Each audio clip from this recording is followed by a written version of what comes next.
Hello friends, and welcome back to the Mothership. Today we're going to take a delicious ham. We're going to smoke it to like 200 degrees, take it to that point where it's going to pull apart, and make a delicious smoked pulled ham sandwich. Something like this. Does that sound good, guys? Let's get started. What we have here is about a 6.5 pound ham. This is an already cooked ham.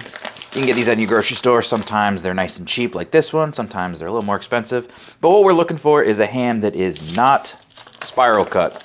We want a full intact ham. I usually buy ones with the bone in. That allows us to take a bit more heat because that bone is a nice heat sink. And they're usually a bit cheaper too, to be honest.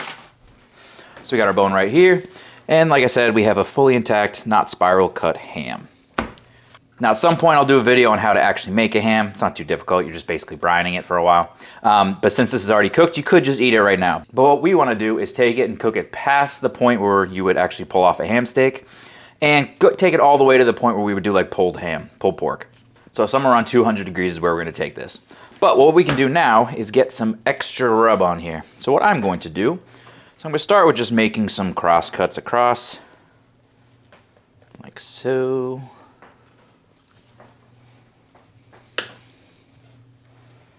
Because we are going to shred this, you don't really need it to keep its nice uniform shape when we are done.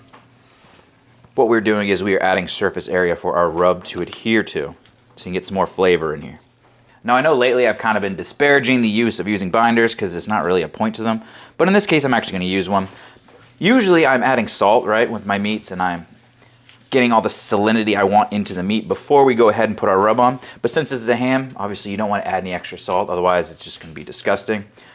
So we need to have something that adds a little bit of adhesion. So in this case, I'm just using the standard yellow mustard. And I'm going to coat her down, and for this ham, I'm going to use my UFOBBQ crop circle rub, which is basically just honey granules and some spices, no additional salt. Make sure you don't add salt. I'm going to say that again, guys. Be careful with the salt. But since there's no salt in here, you can kind of go ham, as it were. It's a good one, guys. Now just flip her over, and we're going to do the same thing on the flat side.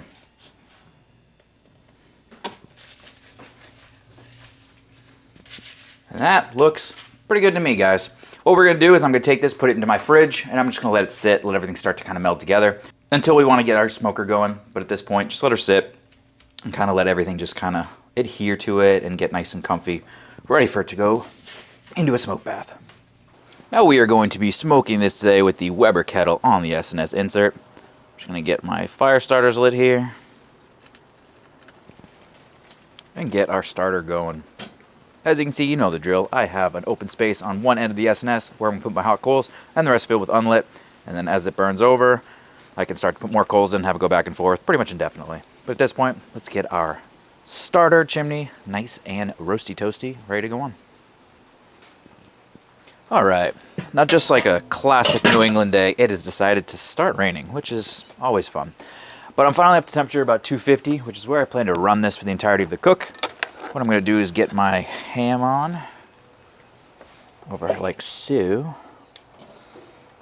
And then I'm going to get some wood chunk, which I've had kind of preheating over here. Toss her on. And I'm just going to let it do its thing. Like I said, keep her around 250. And I'm just going to smoke her for a couple hours, and then we'll come back and see if we need to start spritzing or anything. Alright, we're a little over 3 hours in. Here's our nice little hammy. At this point, I'm just going to start giving a little bit of a spritz. It's starting to get a little bit of darkness on the side that I'm not interested in. It's a little bit too dry. So I'm just going to spritz it when it looks like it needs it. I'm just using apple cider vinegar. If you wanted to get really cute, you could do some sort of honey mixture with some apple cider vinegar, or maybe some brown sugar in there. But I'm just going to keep doing this because I'm going to wrap it eventually, and I'm going to add some honey at that point. But right now, I'm just going to keep doing the temperature, like I said before, around 250-ish. And I'm going to run it until, I don't know, 160, 170. At that point, I'll probably wrap her. But just going to keep spritzing it, like I said, when it needs it.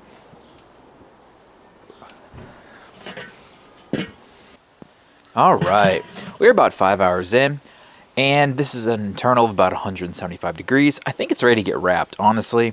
At this point, no more smoke is probably going to get absorbed into this meat.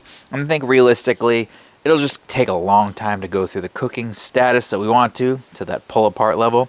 So I think we can help it drastically by wrapping it, putting in extra flavors in, whether that's honey or whatever flavors we want to do.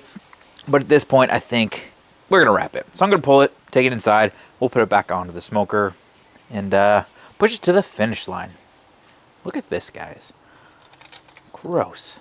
That's some carbon fiber buildup. Not fiber, excuse me, carbon buildup.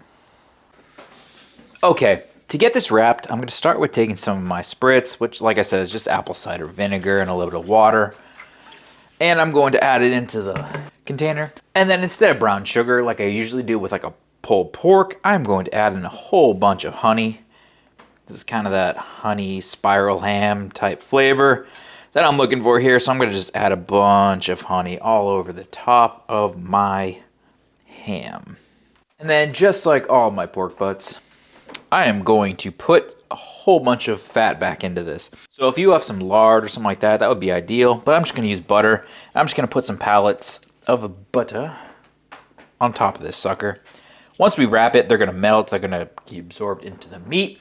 It's going to just bring everything together once we shred it. It'll be ideal. So I'm just going to keep putting a couple of these suckers on top. It's going to also soften up some of that harder exterior that we've created, because using it at a high heat next to the flame is actually kind of crusted up these pieces.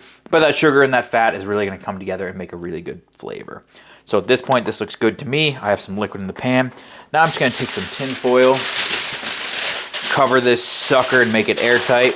And then I'm going to ruin all that airtight stuff I've just done by putting my probe back into it. And we want to take this to a point of like 195 to 205, somewhere in there. I usually go over 200 degrees for shredding. That's really the point where everything intramuscular kind of breaks down. So for this, I'm looking for about 200 degrees. That should be a good point to shred it. But back onto the smoker we go. You could also use an oven, pellet smoker, anything like that if you really want to. I have my grill just chugging along, but I'm excited to eat this, guys. It looks really good. It smells really good. It's time to finish this off so I can make some sandwiches for dinner. All right, for a 6.5 pound ham, we're looking at close to 9 hours, and this is ready to go. My goodness, pull this pork. Oh my goodness, pull these bones out. But everything here is ready to shred. Look at this. My goodness. Absolutely perfect. We're looking for a temperature of about 200 degrees, just slightly over. It's a ham, so it's very strange because this is obviously already cooked. So what we're trying to do is just take it to the point where it can be pulled apart. And this is obviously, I mean, look at it. It's definitely pulled apart. When you're actually pulling apart a ham versus a pork butt, you're going to find a bunch of other weird connecting tissues. Make sure you find them, like right here. Yeah, this is gross. This is going to be some cartilage right here. Don't want that. So pull out a bunch of that weird stuff. But in reality, you're going to get the same thing you would get from a pork butt, which is a really good selection of pulled meats. And this looks really good. It smells really good. But most importantly, what are we going to get on the other side? So let's take these apart. Let's make some sandwiches and see what we got. So obviously the most ridiculous part of this entire meal is taking a ham and then take it to a point where it just falls apart. Now in reality, if you guys are cooking up ham, it's going to be expensive, but it's for a particular reason. It's going to be really, really good. For us, we found this on a really, really good discount, so that meant we can kind of play around with it, which meant that I could take an expensive ham, I could just take it to the point where it pulls apart and make good sandwiches. But what you need to see is the actual sandwich, which I have right here. So I'm ready to take a chomp and show you guys what we're working with. My goodness, look at all this delicious looking pulled pork. If you guys are a big fan of ham sandwiches, this is the way to go. It's going to be pulled, it's going to be super, super yummy, it's nice and warm, and it has all the flavors that you want into it. So I have just a regular ham and a little bit of honey.